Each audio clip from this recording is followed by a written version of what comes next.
నమః శివాయ, ఓం నమః శివాయ. ఓ శివశంకర, నేను తమరి శరణు కోరుతున్నాను. నాకు తెలిసినంత వరకు తెలిసినట్టుగా తమ పేరును స్మరిస్తూ ఉన్నాను, తమరిని పిలుస్తూ ఉన్నాను. నేను మా అమ్మని కూడా అమ్మ అని పిలవగానే నా వద్దకు వస్తుంది. తమరు శివుడే కదా, ఓం కదా. నా పిలుపు వినండి, దర్శనమివ్వండి పరమేశ, దర్శనమివ్వండి. యావత్ ప్రపంచానికి తండ్రివి, నేను విన్నాను. తల్లిదండ్రులు పిల్లలు ఒక్కసారి పిలవగానే పరిగెత్తుకు వస్తారట. మరి మీరలా రారే, నాపై కోపమా? చెప్పండి పరమేశ, చెప్పండి, చెప్పండి జగత్పిత, చెప్పండి. ఓయి మొండి బాలక, మళ్ళీ ఆలోచించుకో. నీకు స్వర్గం లభించగలదు. నీ తల్లికి, నీ కుటుంబానికి అంతటికి స్వర్గ సుఖాలు లభిస్తాయి. తమరిక్కడికి వచ్చారా? నీ మంచి కోసమే. నీ తల్లికి స్వర్గ సుఖాలు లభిస్తే నీ పుత్రధర్మం నెరవేరినట్టే. ధర్మం సఫలం కావడం కన్నా ఇంకా నీకేమి కర్మఫలం కలగలదురా బాలక? ధర్మకర్మాల జ్ఞానంతో జీవితం సుఖమయమవుతుంది. వద్దు వద్దు వద్దు, నాకు ధర్మము కర్మము తెలుసుకోవాలని లేదు. నాకు కేవలం శివ దర్శనం కావాలి. శివ దర్శనం, శివ దర్శనం.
చెప్పవేమే, నా ఉపమన్యుడు ఎక్కడికి వెళ్ళాడు? ఎక్కడికి తీసుకెళ్తున్నావు నన్ను? పద పదవే, పద, నీ వెంట వస్తాను, పద. అన్నెము పుణ్యము నేర్వగలేదు, తెలియదు పాపపు ఏ భాష. సుఖ దుఃఖ జ్ఞానము పొందగలేదు, సుఖ దుఃఖ జ్ఞానము పొందగలేదు. ఎరుగను ఆ పరిభాష, ఎరుగను ఆ పరిభాష. నీ ఎదుటనునే బలరహితుడనే, నీవే శక్తివి కావా, నీవే శక్తివి కావా. ధర్మము నెరుగను, కర్మము నెరుగను, పసివాడను నేనే.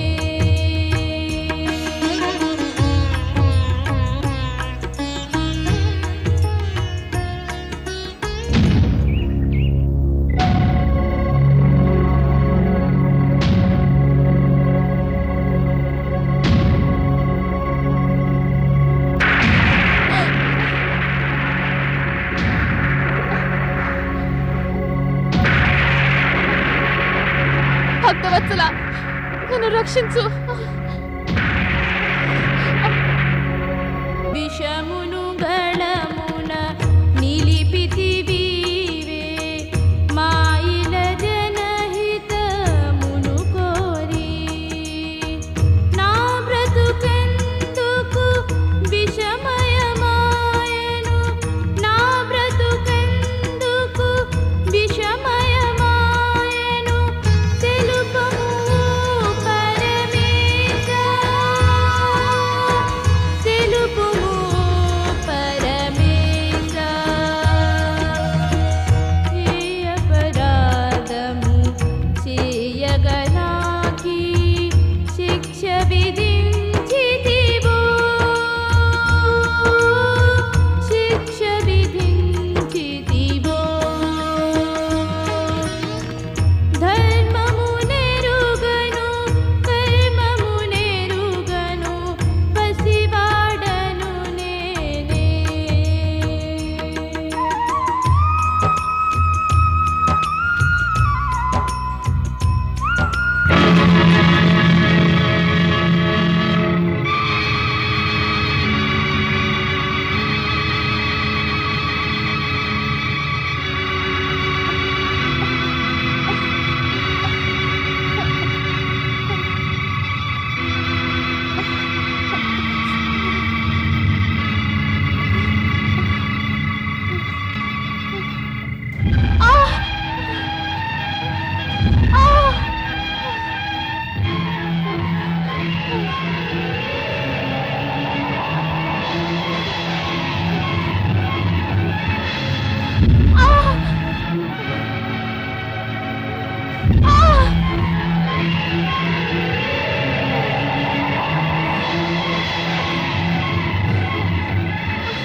వద్దు.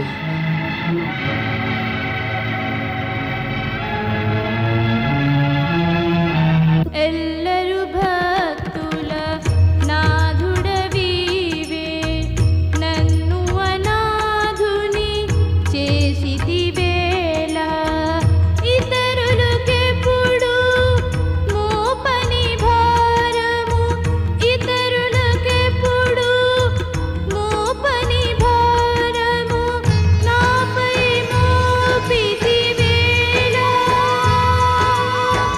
నాపై మోపితివేళ. దేవానికి జగమున మనుజులు సమానులే కారా, సమానులే కారా.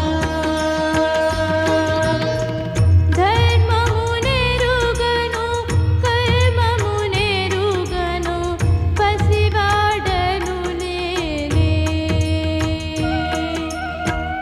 ఎరిగితి నిన్నే నా వాడవని, తల్లిదండ్రివి నీవే,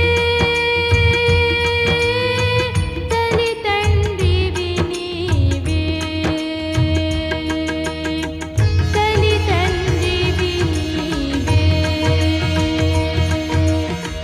తల్లిదండ్రివి నీవే.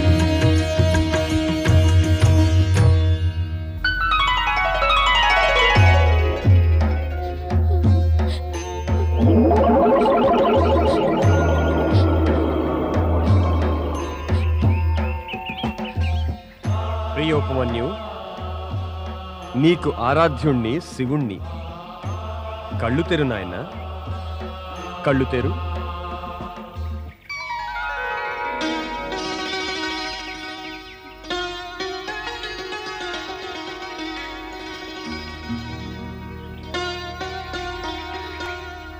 ప్రభు, నా పరమేశ్వరా. ప్రియభక్త ఉపమన్యు, నేను నీకు పెట్టిన కఠోరాతి కఠోర పరీక్షలో నీవు బాగా నెక్కావు. ఈ అల్ప వయసులో చిన్న బాలుడివై ఉండి కూడా నీవు స్వర్గ ప్రలోభాన్నే కాలదన్నగలిగావు. నాకు నీ వంటి సంతృప్తులైన వారంటేనే ఇష్టం. నిన్ను చూసి సంతోషిస్తున్నాను. నీ పేరు నైష్ఠిక శివభక్తుల్లో అమరమవుతుంది. పరమేశునికి జయము. రా పుత్ర ఉపమన్యు, పితృభావనతో నిన్ను కౌగిలించుకోవాలనిపిస్తోంది. ప్రభు, రా పుత్ర ఉపమన్యు. నాకు ఆరాధ్యులు, నా పరమేశ్వర, నా శివ, నా భక్తవత్సల, నా స్వామి, నాకు ఆరాధ్యులు, నా పరమేశ్వర. నేను చెప్పానుగా దేవి, నీకు పుత్రవియోగం త్వరలో సమాప్తమని. ఇదిగో దేవి, నీకు ఉపమన్యుడి రూపంలో మరొక పుత్రుడు ప్రాప్తించాడు. ఇతడికి నీ మమకారాన్ని వరంగా ఇవ్వు. వెళ్ళు పుత్ర. పార్వతీ మాతకు ప్రణామం. పుత్ర ఉపమన్యు,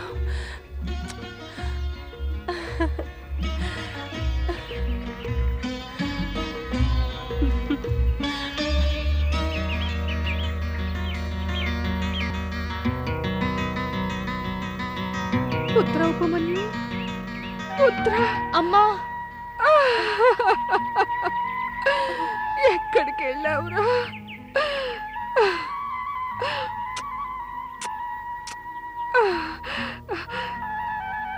నీవు నా కలలను నిజం చేశావు పుత్ర. స్వయంగా పరమేశుడు, ఈ పార్వతీమాత నిన్ను తమ పుత్రునిగా స్వీకరించారు. ఆహా, నీకు ఇలా ప్రాప్తించినటువంటి శివ పార్వతుల కృప ఆ దేవతలు కూడా ఎన్నడూ పొందలేనటువంటిది. దేవ దుర్లభ సంపద నీకు ప్రాప్తించింది పుత్ర. దేవేంద్ర, నేడు ప్రసన్నవదనులై ఉన్నారు. కానీ ఇంతకు ముందు వచ్చినప్పుడు తమ ముఖంపై భయము, చింత కనపడ్డాయి మాకు. పరమేశ, ముందు దేవర్షి నారదుని సమాచారం, అటు పిమ్మట నేను స్వయంగా విన్నది తమరు ఉపమన్యుని స్వర్గాధిపతిగా చేస్తారని. అతన్ని స్వర్గాధిపతిని చేయడానికి మునుపటి స్వర్గాధిపతిని అంటే నన్ను స్వర్గం నుంచి తొలగించడం అవసరం కదా. అందుకే నేను సందిగ్ధావస్థలో పడ్డాను. నిజం చెప్పాలంటే దేవేంద్ర, నారదుడు తమకు భ్రమ కలిగించాడు. తమరిక్కడికి వచ్చేశారు. కానీ తమరు చూసినది విన్నది కూడా నిజం అనడానికి లేదు. అర్థమైంది పరమేశ, అదంతా తమరి లీలయే. ఉపమన్యుడికి పరీక్ష అని, తమరి యొక్క లీల అని అప్పుడు తెలుసుకోలేకపోయాను. పరమేశ, నేను నా అజ్ఞానపు ప్రవర్తనకు సిగ్గుపడుతున్నాను. క్షమాపణ కోరుతున్నాను. పరమేశ, నన్ను క్షమించండి.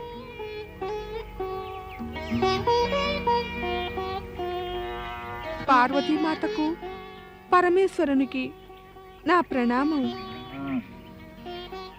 పరమేశ, నా పుత్రుడు ఉపమన్యుడు దారిద్ర్యంలో జన్మించాడు, దారిద్ర్యంలోనే పెరిగాడు. అతడు ఘోర కష్టాలు అనుభవించాడు దీనబంధు. సుఖమంటే ఏమిటో కూడా ఎన్నడూ ఎరగనటువంటి వాడు. పాలు తాగాలనే తన కోరికను నేను ఎన్నడూ తీర్చలేకపోయాను పరమేశ. దేవిక, నీవు నీ పుత్రుడికి చెప్పావుగా, శివుణ్ణి ఆరాధించినట్టయితే అతడికి క్షీరసాగరమే లభిస్తుందని. నీ ఈ మాటలను నిజం చేయడానికని మేము ఈ సమయమే ఉపమన్యుడికి క్షీరసాగరాన్ని ప్రసాదిస్తాం. అది ఎన్నడూ ఇంకిపోనటువంటిది. రండి నాతో పాటు.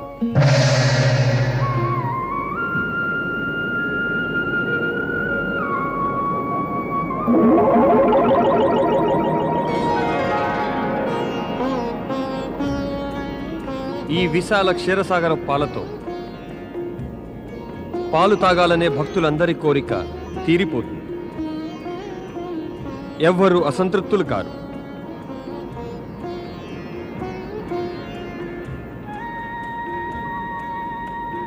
పుత్ర, నేను నీకు అక్షయవరాన్నిస్తున్నాను.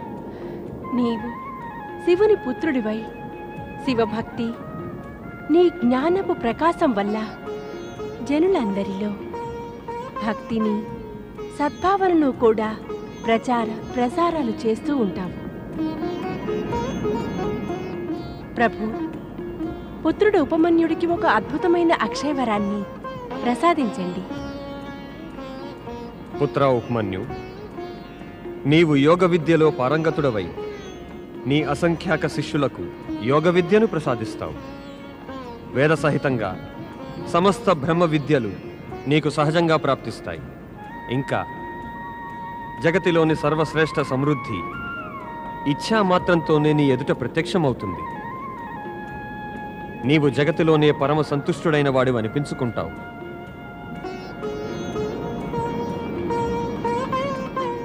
ప్రభు, ఒక్క తమరి కృపను తప్ప నాకింకేవీ కోరుకోవాలని లేదు. ఓం నమ శివాయ్. ప్రణామం పరమేశ, ప్రణామం మాత. తమరి దర్శనంతో ఇంకా ఏమిటి దేవర్షి? అదే మాత, తమరితో పాటుగా ఈ అదృష్టవంతుడైన పుత్రుణ్ణి దర్శించుకున్నాను. అదృష్టం మాటకొస్తే ఇతడు దేవతల కన్నా అదృష్టవంతుడు అనిపించుకున్నాడు. అవును నారద, ఉపమన్యుడి రూపంలో పార్వతికి మరొక పుత్రుడు సంప్రాప్తించాడు. కేవలం పార్వతీమాతకేనా? నారాయణ నారాయణ. ప్రభు, పార్వతీమాత తల్లి అయినప్పుడు తమరు తండ్రి కాకపోతారా? తమరిద్దరికి పుత్రప్రాప్తికి శుభాకాంక్షలు. నీ శుభాకాంక్షలు మేము స్వీకరిస్తాంలే నారద, కానీ నీ లీలలు ఎన్నో కష్టాలు కలిగిస్తాయి. నా లీలలా? నారాయణ నారాయణ. ఓ త్రికాలదర్శి, లీలలన్నీ తమరివే కదా. ఆ లీలలు గీలలు నాకేం తెలుసు? తెలియడమే కాదు, నీవు లీలలు చూపుతావు కూడా. నీవు మా ఇంద్రరూపాన్ని చూసి ఇంద్రుణ్ణి భయపెట్టావు కదా. దేవేంద్రుడి ఇంద్రియాలన్నీ కూడా చలించిపోయాయి పాపం. అదంతా ఇప్పుడు సమసిపోయిందనుకో. కానీ ఇప్పుడు ఉపమన్యుని మా పుత్రుడి రూపంలో కాంచి కార్తికేయుణ్ణి గణేశుణ్ణి మాత్రం భ్రమలో పెట్టకు. నారాయణ నారాయణ. దేవేంద్రుడెక్కడా, తమరెక్కడా? తమరిద్దరిలో హస్తిమసికాంతరమే ఉంది.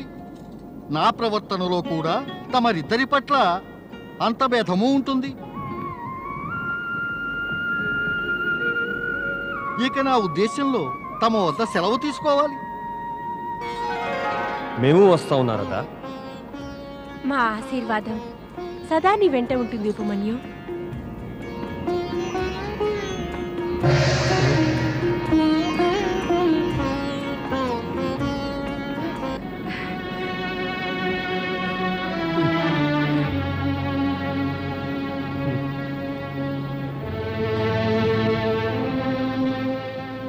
మమ్మల్ని క్షమించు చెల్లెమ్మ.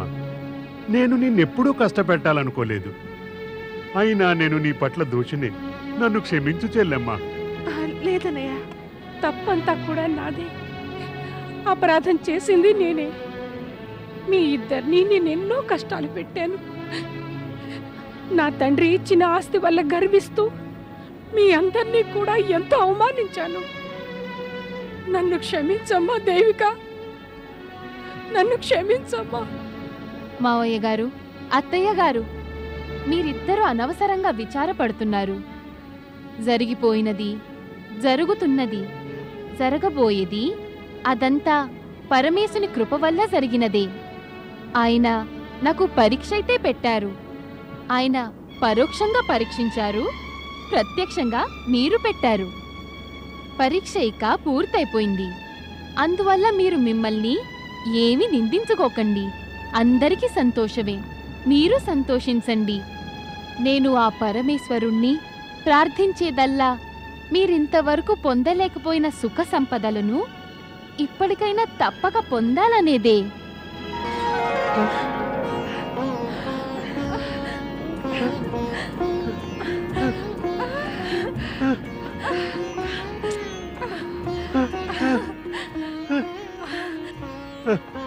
అరే, మనకు రాసవైభవం వచ్చేసింది. మన పిల్లవాడైతే రాజకుమారుడే. ఇదంతా మన ప్రియ ఉపమన్యుడి యొక్క మాటల ప్రభావమే. చెల్లమ్మ దేవిక, ఉపమన్యుడి వల్ల మనకు దూరం నుంచి భక్తవత్సలునిది, ఆ పార్వతీమాతది దర్శనం కూడా అయిపోయింది. ఈ రాజవైభవం కూడా. మన కోసమని సుఖ సంపదలను కోరుకుని మనకన్నీ ప్రసాదించినటువంటి వాడికి స్వయంగా ఈ సాధువు వేషమేమిటి? ఎందుకంటే అత్తయ్య, ఇక నేను మా అమ్మ ఆశ్రమం నిర్మించుకుని భక్తవత్సలుని ఆజ్ఞానుసారం బ్రహ్మ విద్యను ప్రచారం చేస్తాం. ఓం నమః శివాయ.